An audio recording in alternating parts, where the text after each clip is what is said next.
ഇന്ത്യയിൽ കാർ എടുക്കാൻ ആഗ്രഹിക്കുന്നവർക്ക് ഇൻട്രസ്റ്റിംഗ് ആയിട്ടുള്ള ഒരു റിപ്പോർട്ട് പറയാം.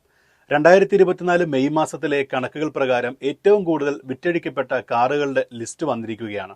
ഇന്ത്യയിൽ കാർ വാങ്ങാൻ തീരുമാനിക്കുന്നവരുടെ ആദ്യത്തെ ചോയ്സ് എന്ന പദവി ഇപ്പോഴും മാരുതിക്ക് തന്നെയാണ് എന്നുള്ളതിന്റെ തെളിവാണ് മെയ് മാസത്തിൽ ഏറ്റവും അധികം വിറ്റഴിച്ച ഹാച്ച്ബാക്ക് കാറുകളുടെ പട്ടികയിൽ ആദ്യത്തെ 4 മാരുതി ഇടം പിടിച്ചു എന്നുള്ളത്. ഈ ലിസ്റ്റ് നോക്കുമ്പോൾ 5ാം സ്ഥാനത്തുള്ളത് ടാറ്റ ടിയാഗോയും അതിന്റെ ഇലക്ട്രിക് പതിപ്പുമാണ്. 5927 എണ്ണമാണ് ഈ കാറുകൾ കഴിഞ്ഞ മാസം വിറ്റുപോയത്. ഒരു കാലത്ത് മാരുതിയുടെ ഏറ്റവും കൂടുതൽ വിറ്റഴിക്കപ്പെട്ടിരുന്ന മോഡലാണ് ആൾട്ടോ. ഇപ്പോൾ രാജ്യത്തെ ജനങ്ങളുടെ സാമ്പത്തിക സ്ഥിതിയിൽ വന്ന മാറ്റത്തിന്റെ പ്രതിഫലനമായിട്ടായിരിക്കാം വിൽപ്പനയിൽ ചെറിയ കുറവ് വന്നിട്ടുണ്ട്.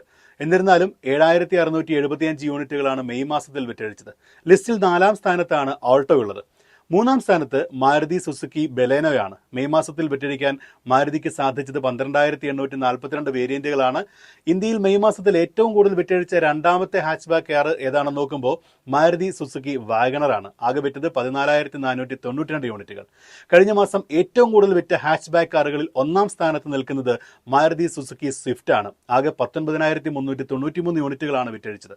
ഈ കണക്കുകൾ ഒരുപക്ഷെ കാർ എടുക്കുന്ന സമയത്ത് ഒരു വിലയിരുത്തൽ എന്ന രീതിയിൽ നിങ്ങൾക്ക് ഉപകാരപ്പെട്ടേക്കാം.